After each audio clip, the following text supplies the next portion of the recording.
Seppo nous raconte son histoire. Décidé de faire une vidéo officielle.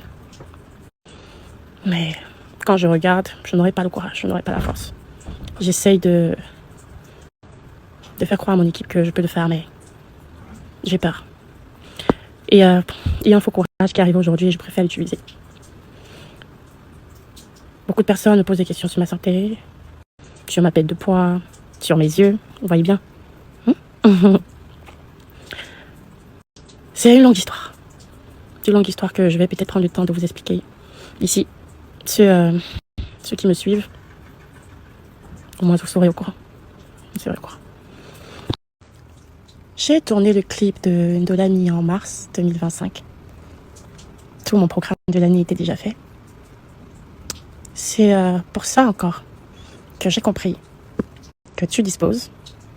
Bon, tu proposes. Désolée. Tu proposes et Dieu dispose. Tout allait bien en mars. Avril, j'ai d'abord commencé à perdre des amis que j'aimais énormément.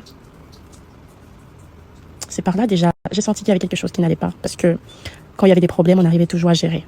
Mais là, c'était des problèmes pas très... pas à la hauteur de ce qu'on a déjà eu à vivre, vous voyez un peu. Mais je me suis dit, ça va aller. Ensuite, j'ai constaté que je m'épuisais beaucoup. Quand je dis je m'épuisais, quand j'étais sur scène, je m'essoufflais. Chose qui m'arrive rarement, même si je sautille, même si je fais quoi. Mais je me suis dit sûrement le manque de repos. Parce que comme vous voyez, en tout cas ceux qui me suivent vraiment savent que je suis toujours en train de bosser. Et j'ai commencé dans la promo de Ndolami. Vous avez vu, j'ai beaucoup fait de vidéos de danse. J'ai commencé à perdre du poids. Je me suis dit, c'est sûrement trop de danse. C'est trop de danser. Et ceux qui me suivent sur Facebook, quand on commençait à me dire, c'est tu maigris, je répondais que je disais, c'est trop de danse. Je me rendais pas compte que j'étais en train de vraiment perdre du poids rapidement. Et j'ai passé le temps d'être hospitalisée. La première fois, on me dit, parce que mal gastrique, c'est vrai que j'ai ce problème. Parce qu'on m'a dit, peut-être parce que je me repose pas, je travaille trop, je stresse trop. Donc je suis sortie de l'hôpital, j'ai essayé d'arranger. La deuxième fois, c'était en juin. Je suis tombée malade encore, je me sentais vraiment pas bien. On m'a encore amenée à l'hôpital, on m'a dit c'était le stress. Et je perdais toujours du poids. Je suis sortie à la veille de la fête de la musique, si vous vous rappelez bien. Je suis allée prester. Je pense le même jour, oui. Je suis allée prester. Je me disais ça allait. Pourtant, non, c'était plutôt le début de mes problèmes. Ensuite, je suis encore tombée malade. J'arrive à l'hôpital, on me parle d'anémie. Et si vous vous rappelez bien, lorsqu'il y a eu un problème sur les réseaux, c'est là que j'ai annoncé qu'on me laisse gérer mon anémie. Ça, c'était en fin juillet, comme ça. C'était fin juillet, au milieu de juillet. J'étais convaincue que c'était de l'anémie, vu que mes yeux étaient tout blancs. J'avais fondu, je tremblais, je n'arrivais pas à rester debout. J'avais des vertiges, je noircissais. Et dans ce noir, j'étais toute blanche. Je me suis dit, il faut que je prenne un peu une pause. Que mon équipe m'a donné, bien sûr. Ils m'ont donné un mois, ils m'ont dit... Mon équipe, bien sûr, ce sont des parents. Ils m'ont donné un mois pour me reposer. Je suis restée à la maison. Je voyais dans les yeux de mes parents, ma mère, mes sœurs, même si elles ne veulent pas me dire parce qu'elles savent que je suis une personne très fragile.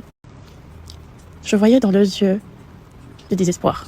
Je voyais ma mère monter tous les jours me voir parce que je suis dans un immeuble avec mes parents. Elle venait, elle me regarde et se tourne et part. Elle vient, elle me regarde et se tourne et part. Les jumelles, elles montent et me regardent. Je voyais dans leurs yeux, même si elles ne voulaient pas me dire qu'il y a quelque chose qui ne va pas.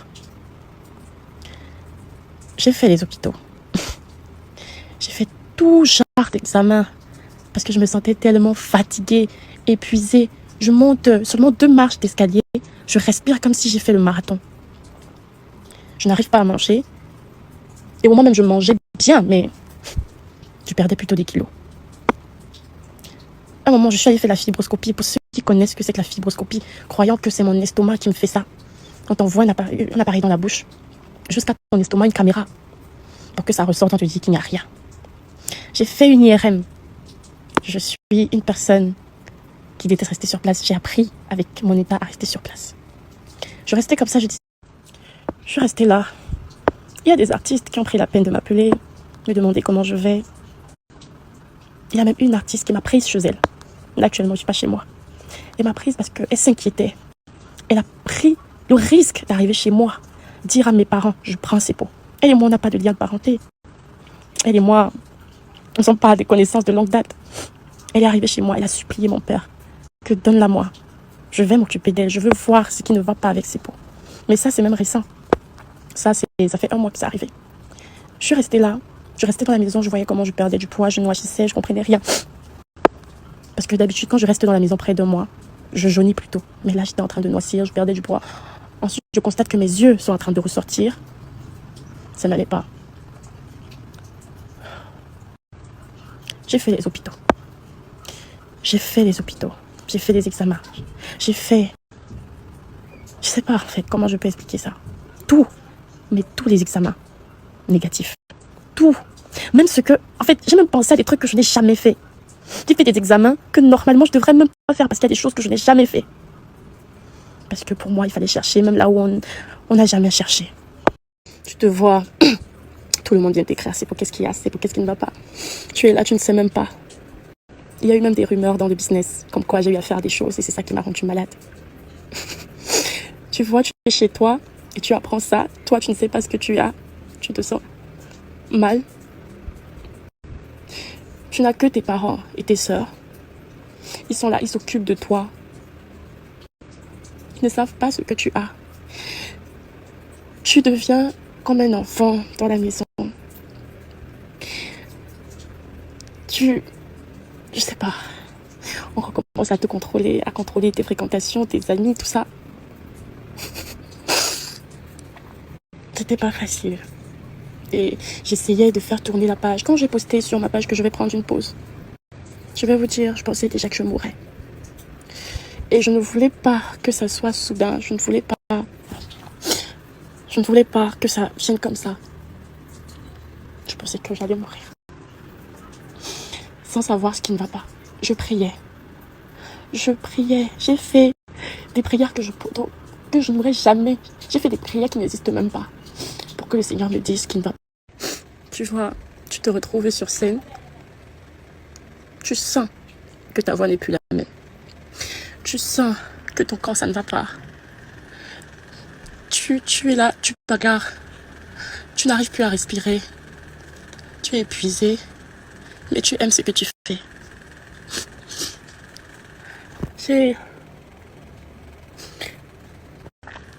J'étais couchée à la maison. Étant donné que j'étais là, j'étais pas en train de tourner. Mon équipe dit, on va devoir te produire un EP. L'EP Santanemba n'était pas prévu. Cet EP est né parce qu'il fallait couvrir mon absence. Il fallait quelque chose qui va tourner et qui va détourner les gens de ma santé ou de mon absence. C'est ainsi qu'on a fait l'EP Santanemba. Mon album, c'était pour l'année prochaine. C'était pas prévu. Et j'ai sorti cette EP. Mon équipe ne le sait peut-être pas, mais c'est quelque chose qui m'a tellement détruit. Ça m'a détruit dans mon cœur comme ça. Parce que faire ça m'a fait ressentir que je ne serais plus là. J'ai supplié l'Éternel de me prendre. J'ai supplié de toutes les manières que Seigneur, prends-moi. Je suis fatiguée. Je suis fatiguée. Et des gens qui posent des questions à mes parents, qui demandent à mes sœurs, des gens qui laissent des commentaires sans savoir ce que je vis. Je suis fatiguée du comment je me sens. Mais je dois toujours partager la joie sur mes statuts et tout ça. Quand quelqu'un vient me demander ce qui ne va pas, je suis obligée de dire non, tout va bien parce que j'ai pas envie d'argumenter.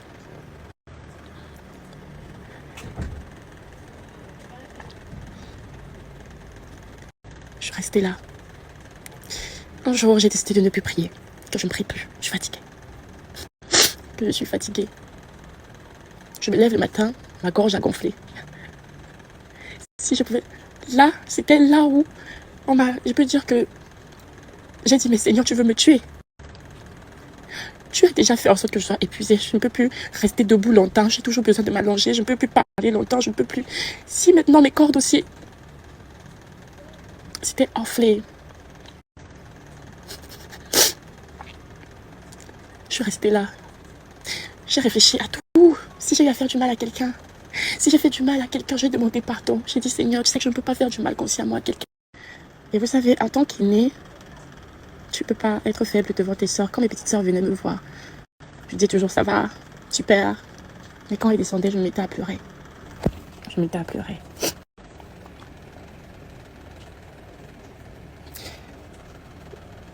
Quand ma gorge a enflé, J'ai cherché sur Internet.